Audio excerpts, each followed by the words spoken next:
55, 55 और 95 हर उम्र के लिए यकसा मुफीद, मफाद आम्मा का आलम बरदार। जरूर सब्सक्राइब करें, लाइक करें, शेयर करें और बेल आइकन प्रेस करना न भूलें। Rabbani the scholar YouTube channel. दोनों पब्लिकेशंस को और अब दरखास्त करता हूं डायरेक्टर कौमी काउंसिल डॉक्टर शेख अकील अहमद साहब से, प्रोफेसर शेख अकील अहमद साहब से कि आप आएं और सदारती खिताब से नवाजें प्रोफेसर डायरेक्टर शेख अकील अहमद साहब। आज के इस महफिल के मेहमान खुसूसी मौलाना हुज़ैफ़ा गुलाम वासानवी साहब, जनाब यासीन दरगाही साहब, जनाब जमील क्रांति साहब, प्रोफेसर आरिफ अंजुम साहब, जनाब मास्टर यासीन साहब, प्रोफेसर सलीम शहजाद साहब, जनाब फिरोज बादशाह साहब, प्रोफेसर खुर्शीद अहमद साहब, कमल सिंह साहब और यहाँ आगे के सफ़ों में बैठी हुई मालेगांव की अजीम शख्सियतें और इस हॉल में तशरीफ़ फरमा मुअज़्ज़ज़ ख़वातीन व हज़रात, आज 24वें कौमी उर्दू किताब मेले का आखिरी दिन है। इस मेले का आगाज़ 18 दिसंबर को हुआ था और आज इख्तिताम पजीर होने को है।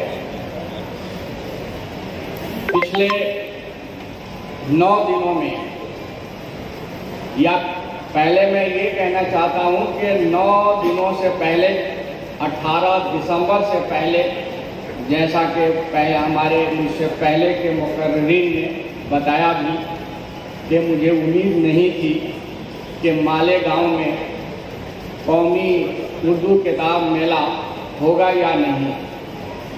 यहाँ तरह तरह के टेलीफोन्स मेरे पास आ रहे थे, तरह तरह की बातें की जा रही थी और इस मेले को नहीं होने देने के लिए पूरी तरकीब की जा रही थी। लेकिन मैं आप लोगों को ये बताना चाहता हूँ कि एक बात जो मैं सोच लेता हूँ वो ज़िंदगी में कभी भी उससे पीछे नहीं हटता, मैं वो ज़रूर करता हूँ। हमारे डिस्ट्रिक्ट मजिस्ट्रेट नासिक के और एसडीएम साहब, इन दोनों ने हाथ खड़ा कर दिया था कि मेला नहीं होगा। लेकिन जब उन पर ज़बरदस्त दबाव पड़ा तो डिस्ट्रिक्ट मजिस्ट्रेट ने मुझे शाम 6 बजे फ़ोन किया और कहा कि आप अपने आदमियों को एसडीएम के पास भेजिए, आपका मेला होगा, आपका मेला रुकेगा नहीं। फिर हमारे लोग गए और 3 दिनों के अंदर अंदर, 3-4 दिनों के अंदर अंदर इस मेले में जो कुछ आप देख रहे हैं वो सब कुछ 3 दिनों में कंप्लीट हो गया। हमारे जो जिनको हमने कांटेक्ट किया था, क्या नाम है, विश्वजीत साहब, मैं विश्वजीत साहब का भी शुक्रिया अदा करना चाहता हूं और उनको कंग्रेचुलेट करना चाहता हूं कि किस तरह से 3 दिनों के अंदर एक शानदार प्रोग्राम के लिए एक शानदार इंफ्रास्ट्रक्चर यहाँ पे कायम कर दिया। और जब हमारा प्रोग्राम शुरू हुआ उस दिन मैं यहाँ मौजूद था और डेली मैं ऑनलाइन यहाँ मैं बातचीत करता रहता हूँ और हर रोज़ मैं वीडियोग्राफी के ज़रिए देखता रहता हूँ कि मेले में कितनी भीड़ है, कितने लोग आए हुए हैं। पहले 24 तारीख को जो यहाँ पे ख़वातीन के लिए ख़ास मेले को कर दिया, कहा कि ख़वातीन के अलावा कोई दूसरे नहीं आएंगे। मुझे ऐसा लग रहा था कि ये फैसला गलत है। ख़वातीन कितना आएंगी किसी एक मेले के अंदर। कि ये फैसला शायद सही नहीं है, ख़वातीन के अलावा मर्दों को भी आने की इजाज़त देनी चाहिए थी। लेकिन जब हमने भीड़ देखी तो मुझे ऐसा लगा कि ये फ़ैसला बिल्कुल सही फ़ैसला था। और अगर ख़वातीन इतने तादाद में मेले में आ रही हैं तो जो बाकी लोग हैं, या जाहिर सी बात है कि दुगना तादाद में वो आएंगे और आते रहेंगे। मैं यहाँ के जितने हमारे इदारे हैं जिनके इश्तिराक से हमने इस मेले का इनेकाद किया, जिसमें मालेगांव सोसाइटी ऑफ एजुकेशन और ATT स्कूल और मराठा स्कूल, इसके अलावा और भी कई जो इदारे हैं, इल्मी इदारे, उनका भी इश्तिराक रहा, उनकी भी मदद रही। और सबसे बड़ी बात ये, मैं हैरान हूँ कि आजकल किसी के पास वक्त नहीं है कि 1 घंटा भी वो कहीं दे। लेकिन मैं हैरान हूँ यहाँ के लोगों के जज्बे को देखकर कि यहाँ हमारे पास सैकड़ों वॉलंटियर्स हैं जो टीचर्स हैं, और जो बहुत टीचर्स हैं, स्कूल के टीचर्स हैं या कॉलेज के हैं, स्टूडेंट्स भी कई ऐसे हैं कि जिन्होंने खुद ये पेशकश की थी कि मैं आपके साथ मिलकर काम कर रहा हूँ। मुझे ऐसा लगता है कि इस मेले की कामयाबी के पीछे उन वॉलंटियर्स का भी बहुत बड़ा हाथ है, जिन्होंने दिन रात सुबह से शाम तक इस मेले के लॉ एंड ऑर्डर को मेंटेन करने के लिए पेश रहे।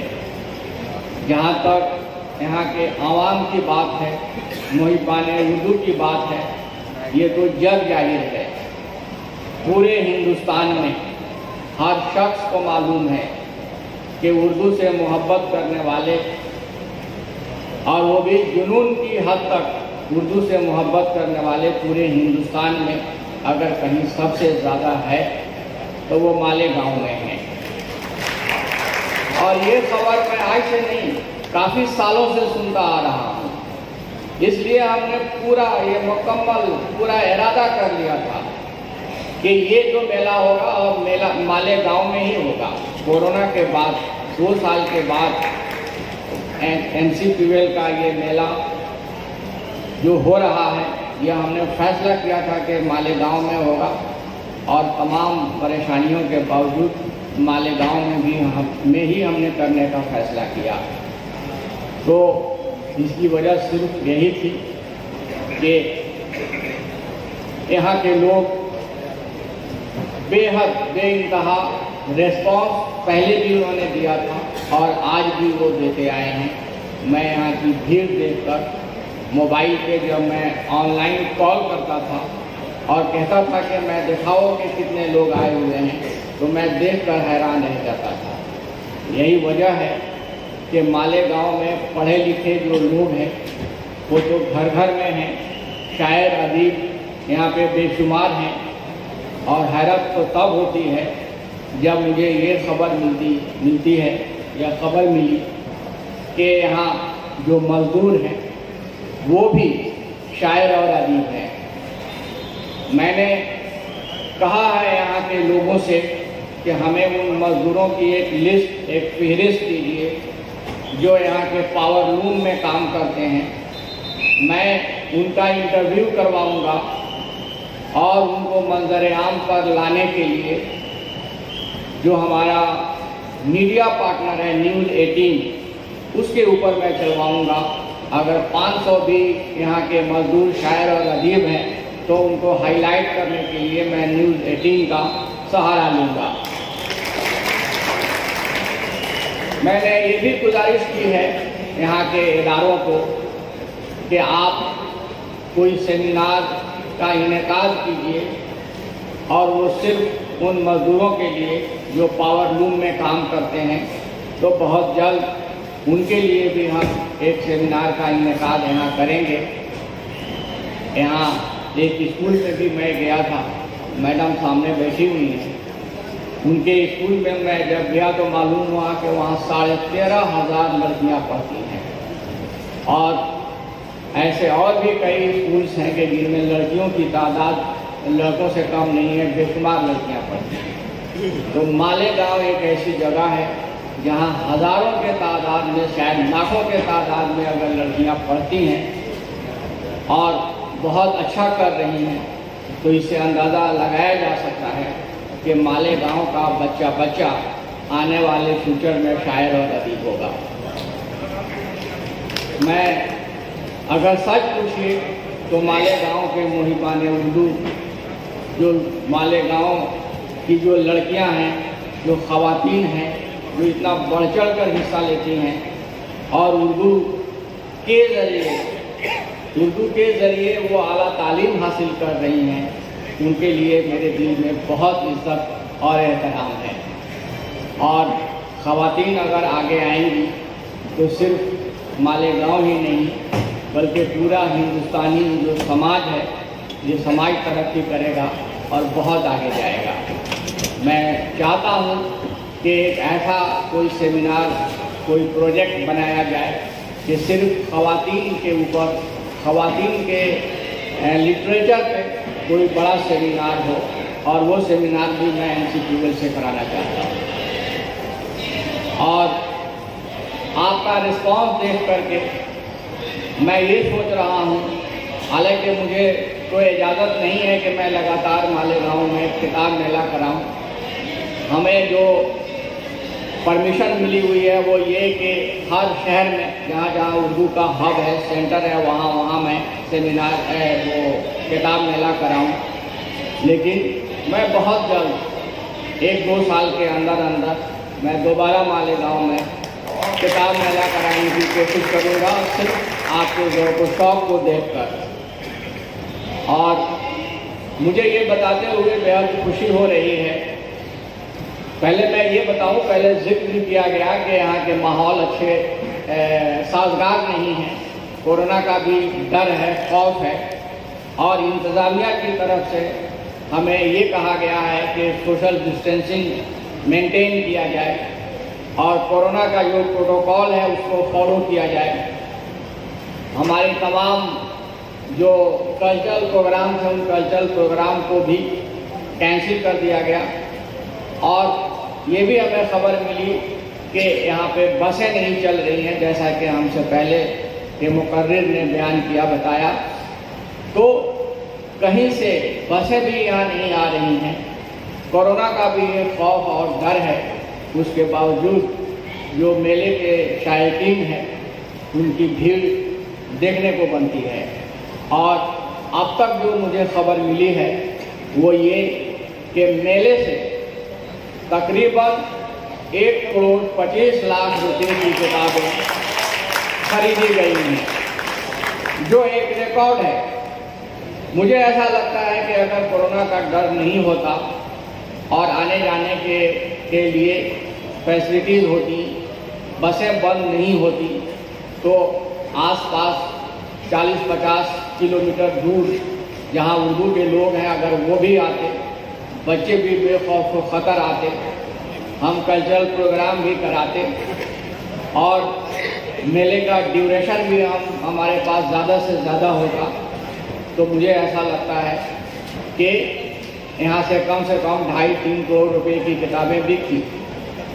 और मैं दिल्ली से फ़ोन भी किया करता था यहाँ के पब्लिशरों को, जिन पब्लिशरों को मैं जानता हूँ और जिन पब्लिशर्स का टेलीफोन नंबर मेरे पास है, मैं उन्हें भी फ़ोन करता था और पूछता था कि आज आपने कितनी किताब बिकी, क्या सूरत हाल है।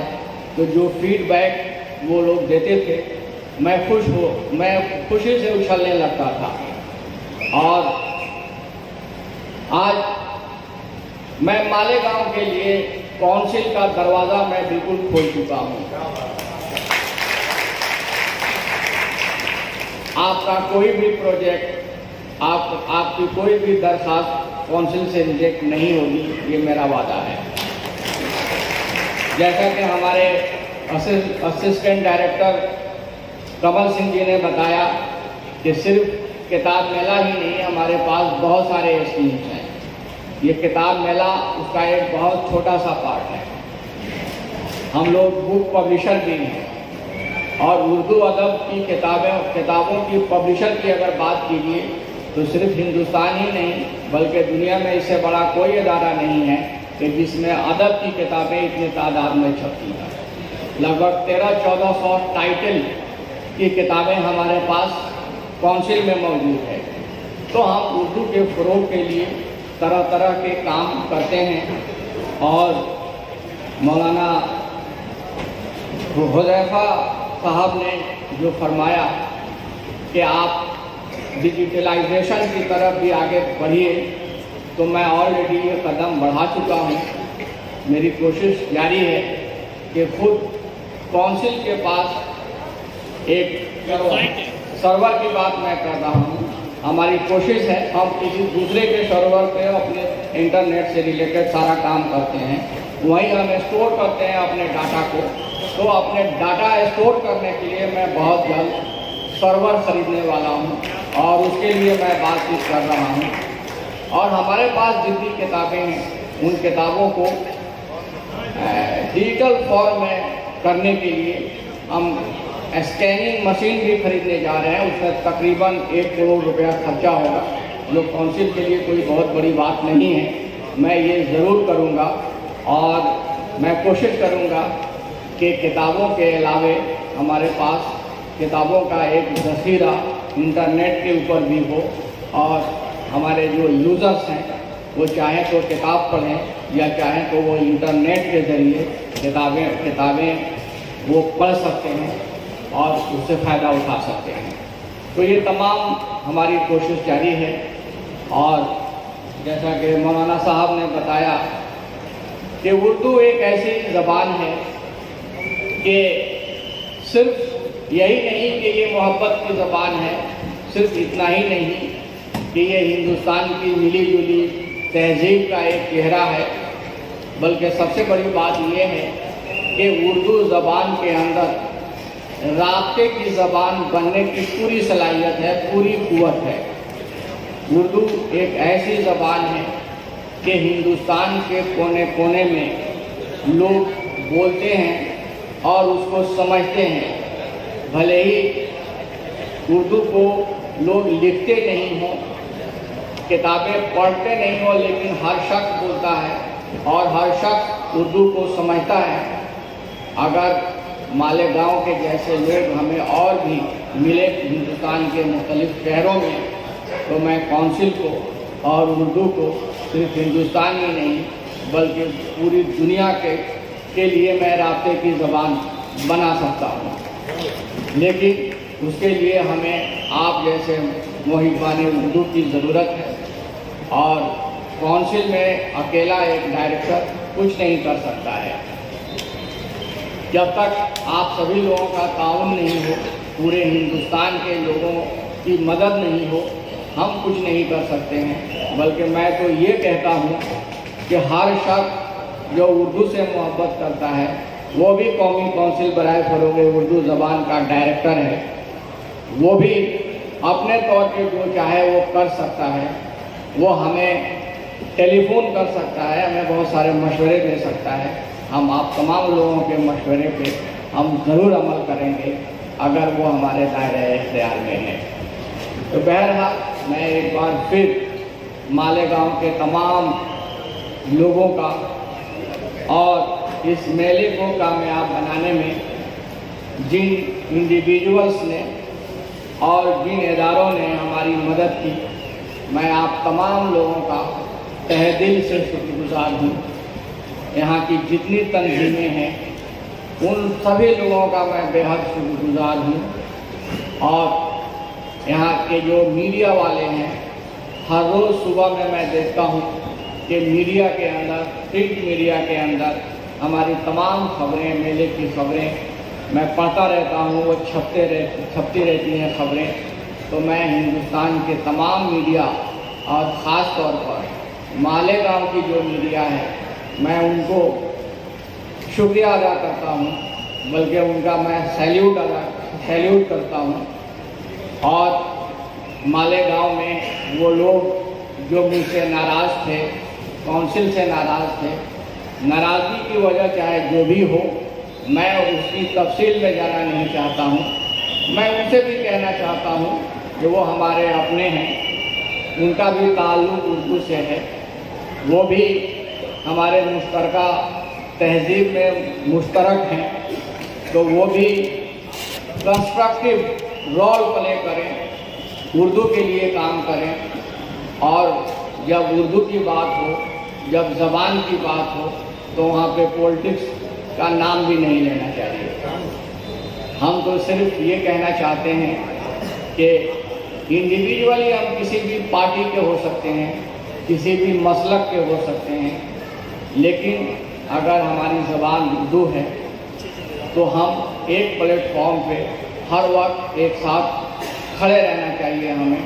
मैं मालेगांव के तमाम उन लोगों से भी दरख्वास्त करता हूं जो हमारे साथ नहीं आए। मुझे उम्मीद है कि आइंदा जब हम मेला करेंगे यहाँ, तो जो लोग नाराज़ थे वो आइंदा वो हमारे साथ होंगे और मेले की कामयाबी में उनका भी ताउन मिलेगा। इन्हीं अल्फाज के साथ मैं यहाँ के इम्तियाज़ खलील साहब, जिनसे अक्सर लोग नाराज़ थे, वो कहा करते थे कि इनको आपने आगे आगे क्यों लाने की कोशिश की, लेकिन हमने जो ऑब्जर्व किया है पिछले 9 दिनों में कि इम्तियाज़ खलील साहब को चाहे कल्चरल प्रोग्राम हो या लिटरेरी प्रोग्राम हो या यहाँ के इंतज़ाम की बात हो, तो उनकी जो सलाहियत है वो बेपनाह सलाहियत है। और कोई भी शख्स अगर उनको नज़रअंदाज कर दे, अपने प्रोग्राम में उन्हें शरीक नहीं करे, तो उस इदारे की ये बदकिस्मती होगी। और हमें इम्तियाज़ खलील जैसे लोग जो दिन रात हमारे मेले में लगे रहे, कामयाब करते रहे। बाद लोगों को परेशानी इस बात की है कि डायरेक्टर अकील अहमद है कौंसिल का या इम्तियाज़ खलील। मैं तो कहता हूँ कि हर शख्स इम्तियाज़ खलील बन जाए मालेगांव में, और हर शख्स अपने आप को डायरेक्टर समझे। और हमारे जो मेले के इंचार्ज हैं अजमल सईद, पहले इनकी दूसरी जिम्मेदारी थी और हमें लोग ऑफिस में मशवरा भी देते थे कि ये एक स्मार्ट और डायनेमिक आदमी हैं, आप इन्हें जो है वो किताब बुक प्रमोशन में लगाइए। तो मुझे ऐसा लग रहा है कि बुक प्रमोशन का इंचार्ज बना करके हमने बहुत सही किया है। जिस तरह से उन्होंने इस मेले को कामयाब बनाने में दिन रात मेहनत की, रात भर मुझे मालूम है कि शुरू के 2 दिन ये रात भर यहीं रहते थे। 4 बजे सुबह जाते थे सोने के लिए और फिर 9 बजे मेले में हाजिर हो जाते थे। और इनके अंडर में जितने हमारे ऑफिस के जो मेंबर्स हैं वो यहाँ आए हुए हैं, जिस तरह से वो सब मिल के काम कर रहे हैं, मैं उनका भी बेहद शुक्रगुजार हूँ। और लोग कहते हैं कि जो अकील अहमद है NCTVL का कामयाब डायरेक्टर है, लेकिन मैं ये कहता हूँ कि मैं कामयाब डायरेक्टर हूँ या नहीं मुझे नहीं मालूम, लेकिन हमारे ऑफिस के जो स्टाफ हैं वो कामयाब स्टाफ हैं और उनकी वजह से मैं कामयाब डायरेक्टर हूँ। तो मैं अपने स्टाफ अजमल साहब और इनके पूरी टीम को भी मैं मुबारकबाद पेश करना चाहता हूँ, शुक्रिया भी अदा करना चाहता हूँ कि आप लोग मेले में डटे रहे। और लोगों से मदद लेने की भी एक हुनर होनी चाहिए। हर शख्स के अंदर मदद लेने की हुनर नहीं होती है, आप लोगों के अंदर ये हुनर है, तो आप लोग भी काबिल मुबारकबाद और काबिल तारीफ़ हैं। तो मैं फिर एक बार मालेगांव के लोगों का बेहद मैं शुक्रिया अदा करता हूँ। बहुत बहुत शुक्रिया। बहुत बहुत शुक्रिया सर।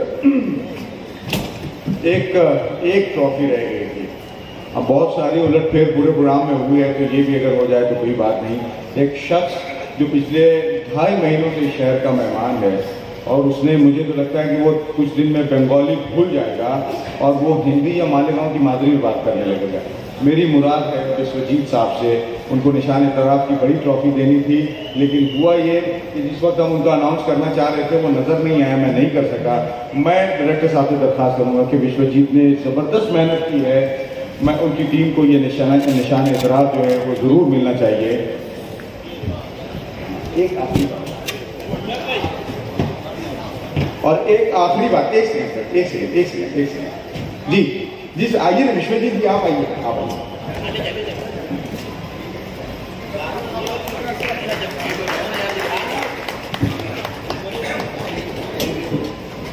एक मिनट सर। हाँ है क्या? अच्छा ये बड़ी वाली है, चल ठीक है, बहुत अच्छा, दे दीजिए। हमारे किसी साथी ने जो उनको दी गई है, उन्होंने अपनी बड़ी ट्रॉफी जो है वो उनको दे दी है। मैं बहुत शुक्रिया अदा करता हूँ सर आपका, बहुत। फौजान भाई बहुत शुक्रिया आपका। फौजान भाई के हिस्से की जो ट्रॉफी थी उन्होंने विश्वजीत जी को दी। एक आखिरी बात मेरी जानिब से वो ये है कि कौमी काउंसिल ने हम पे भरोसा करके इस मरतबा चूंकि बजट बहुत बड़ा था, किताब मेला पिछले मेले से बहुत बड़ा मेला था, और आप इस स्टेज को देख के अंदाजा कर सकते हैं कि इसका इंतजाम भी बहुत शानदार पैमाने पे किया गया था, लेकिन हालात की वजह से ये हो नहीं पाया। चुनांचे जो बजट हमने बनाया था कल्चरल इवेंट्स का, उसका 75% अमाउंट जो है काउंसिल ने हमारे अकाउंट में, मालेगांव सोसाइटी के अकाउंट में डाल दिया था। प्रोग्राम्स नहीं हुए तो हमारे सदर साहब ने एक मशवरा दिया, यासीन दरगाही साहब ने, बल्कि अजमल सईद साहब की भी इसमें तहरीक है कि ऐसा करते हैं, क्योंकि 2 दिन से प्रोग्राम भी नहीं हो रहे थे और आखिरी और पहला प्रोग्राम तो हमारा ही होता है, उसमें कौमी काउंसिल के खर्च करने की बात ही नहीं होती है। तो ये मशवरा हुआ कि क्यों ना ऐसा किया जाए कि सारा खर्च हमारे सामने है, जो पैसा बचा है वो पैसा आज के आज कौमी काउंसिल को चेक की शक्ल में वापस कर दिया जाए। तो मालेगांव सोसाइटी ऑफ एजुकेशन के सदर वो पूरे पैसों का चेक जो है वो कौमी काउंसिल के डायरेक्टर साहब के हाथ दे रहे हैं, या हाथ कहना चाहिए पेश करना चाहते हैं, ताकि वो जाते जाते सोसाइटी की जानिब से सारा जो अखराजात का जो पैसा बच गया सर, वो पूरा का पूरा पैसा वो आपके हाथों दिया जाता है। यहाँ पे जो लोकल अखराजात हुए हैं वो सोसाइटी अपनी जानिब से करेगी। ये चेक आपकी खिदमत में पेश कर रहे हैं हमारी सोसाइटी के सदर जनाब यासीन दरगाही साहब। मैं आखिर में शुक्रिया अदा करना चाहता हूँ। शुक्रिया ऐसे जन्नत में कहते हैं 2 लोग जाएंगे, एक जिन्होंने सब्र किया, दूसरे जिन्होंने शुक्र अदा किया। मुझे लगता है कि इस महफिल में मुझसे ज्यादा कोई हकदार नहीं है जो शुक्रिया अदा करे। डायरेक्टर साहब ने सबका शुक्रिया अदा किया, मैं शुक्रिया अदा करना चाहता हूँ सबसे पहले बारी पाला। हालात ऐसे बनते गए, रोजाना जिस तरीके से चीजें होती गई, और रोजाना जो अल्लाह की नुसरत मैंने देखी, खुदा की कसम, सुबह ऐसा लगता था कि रात कैसे होगी, और रात कोई ऐसी नवेद आती थी कि ऐसा लगता था कि ये सीधे वही की नुसरत है, सिर्फ अल्लाह रब्बुल इज़्ज़त की मदद है। तो सबसे पहले अल्लाह रब्बुल इज़्ज़त का शुक्रिया, उसके बाद शुक्रिया अदा करना चाहूँगा कौमी काउंसिल का और मध्य मालेगांव सोसाइटी ऑफ एजुकेशन के बुजुर्गों का। ये सब उस सोसाइटी का सबसे नौजवान रुकन मैं हूँ। मैं जो भी नया प्रोग्राम लेके आता हूँ उनके सुपुर्द कर देता हूँ, और वो जो है वो बिला चुनचरा, इस उम्र में सब रिटायर हुए, 10-15 बरस हो चुके हैं ऐसे लोग, उसको मान लेते हैं। उसके बाद बेपनाह ममनून हूँ अपने अजीजों का, इन दोस्तों का। नाम मेरा होता है, इल्ज़ाम इन सबको सहना पड़ता है, और इनमें से बेशतर ऐसे हैं कि जो अपने रोजगार की परवाह भी नहीं करते और महीनों मेरे साथ गुजारते हैं। मैं इनके बगैर अधूरा हूँ, और मैं अपने आप को इतना खुशनसीब समझता हूँ कि मुझे ऐसे लोग हर जगह मैसर आ जाते हैं। मैं भिवंडी में किताब मेला करता हूँ, वहाँ मेरे साथ ऐसे लोग जुड़ जाते हैं। मैं मुमरा में करता हूँ, वहाँ मेरे साथ लोग जुड़ जाते हैं। मैं मुंबई में करता हूँ, वहाँ मेरे साथ लोग जुड़ जाते हैं। मैं बेपनाह ममनून हूँ ऐसे रफीकों का, ऐसे गमगुसारों का, जो ऐसे हालात में मेरे साथ खड़े रहते हैं जब लोग जो है वो सामने से महसूस करते हैं कि शायद पाए इस्तिकामत जो है वो किसी न किसी तरह डगमगा जाएगा। आपके सहारे मैं हूँ। मैं अजमल सईद का शुक्रिया अदा करता हूँ। उस किताब मेले में अगर कोई चीज़ मुझे मिली है तो वो एक छोटे भाई की शक्ल में एक बहुत प्यारा दोस्त मिला है। मुझसे उम्र में बड़े हैं, कद में उम्र में छोटे हैं मुझसे, कद में बड़े हैं। एक बहुत प्यारा दोस्त, एक ऐसा दोस्त जिससे मैं लड़ भी सकता हूँ, झगड़ भी सकता हूँ, एट टाइम जिनको डांट भी सकता हूँ। लेकिन ये कि मकसूद जो है वो चूंकि किताब है, ज़बान है, वो बेचारे सादतमंदी के साथ, हालांकि वो ऑफिसर है, लेकिन सादतमंदी के साथ सुनते हैं, अच्छा ठीक है इम्तियाज़ भाई आप जिस तरीके से चाहते हैं उस तरीके से कर लीजिए। एक बहुत अच्छा रफीक मिला, मैं अबुल फैसल का, मुश्ताक का, इन सब का ममनून हूँ। और एक बात आखिर में करना चाहता हूँ कि वो जो लोग इसके मुखालिफ हुए, जब पहली मरतबा किताब मेला किया सर, उससे पहले किताब मेले छोटे शहरों में नहीं होते थे सर। हमने मेहनत की, यहाँ आया, किताब मेला बहुत बड़ा हो गया, मुझे लगा अब बहुत आसानी हो जाएगी, अब मालेगांव में किताब मेला होगा तो बहुत शानदार पैमाने पे होगा। और माशाल्लाह अल्लाह का रहम है कि बहुत शानदार पैमाने पे हुआ। और सिर्फ 2-3 लोग हैं, वो सब अपने ही थे, उनमें से बेशतर अपने थे। मैं उनसे ये कहना चाहता हूँ कि ज़बान के हवाले से किसी को शक व शुबे में मुब्तला करने की कोई ज़रूरत नहीं।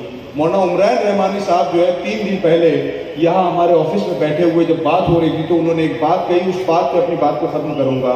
उन्होंने कहा कि इम्तियाज़ मियाँ, होता यह है कि रात में जब 3 बजे कोई शख्स घर से बाहर निकलता है तहज्जुद के लिए और वो किसी दूसरे शख्स को देखता है तो उसे लगता है कि वो तहज्जुद पढ़ने के लिए आ रहा है, और वो जो दूसरा शख्स बाज़े मरतबा चोर होता है वो तहज्जुद गुजार को देखता है तो समझता है कि वो चोरी करने आ रहा है। तो जिसका जैसा गुमान होता है वो अपने गुमान के हिसाब से होता है। मेरे साथियों ने और हमने उर्दू की बका और उसकी खिदमत के लिए काम किया, हमें किसी हवाले से कोई शक नहीं है। मैं आप तमाम हजरात का ममनून हूँ कि आपकी वजह से ये किताब मेला इस तरीके से कामयाब हुआ। बहुत बहुत शुक्रिया।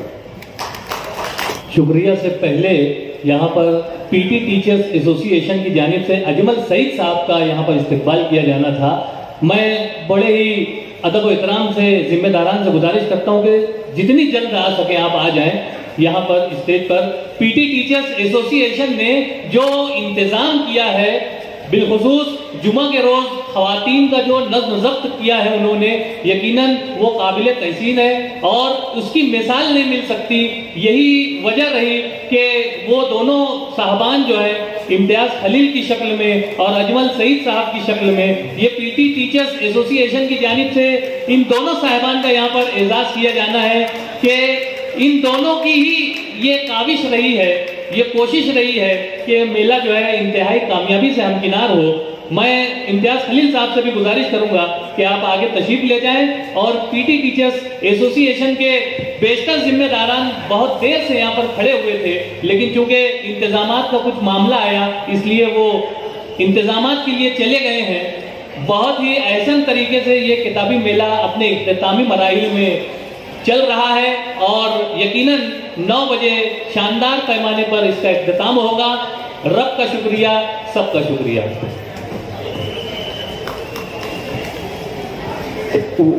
1 करोड़ 25 लाख की फिगर जो है वो आज जो तमाम होना है साहब उससे पहले की फिगर है। इंशाल्लाह जो एक्चुअल फिगर होगी वो कल सुबह जो है वो सबके सामने पेश कर दी जाएगी।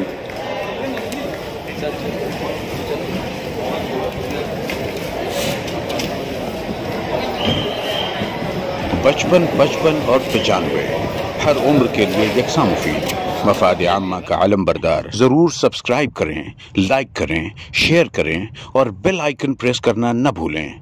Rabbani the scholar YouTube channel. Rabbani the scholar YouTube channel इल्मी, अदबी, दीनी, मिल्ली, समाजी, सकाफती, तहजीबी, फलाही, तिब्बी, फ़न्नी, माशी, तिजारती, माशरती, इंतज़ामी, इनकलाबी, तहरीकी, तहकीकी, तकनीकी, तफ्तीशी, तामीरी, तालीमी व मालूमाती यूट्यूब चैनल ज़रूर सब्सक्राइब करें, लाइक करें, शेयर करें और बेल आइकन प्रेस करें। Rabbani the scholar YouTube channel.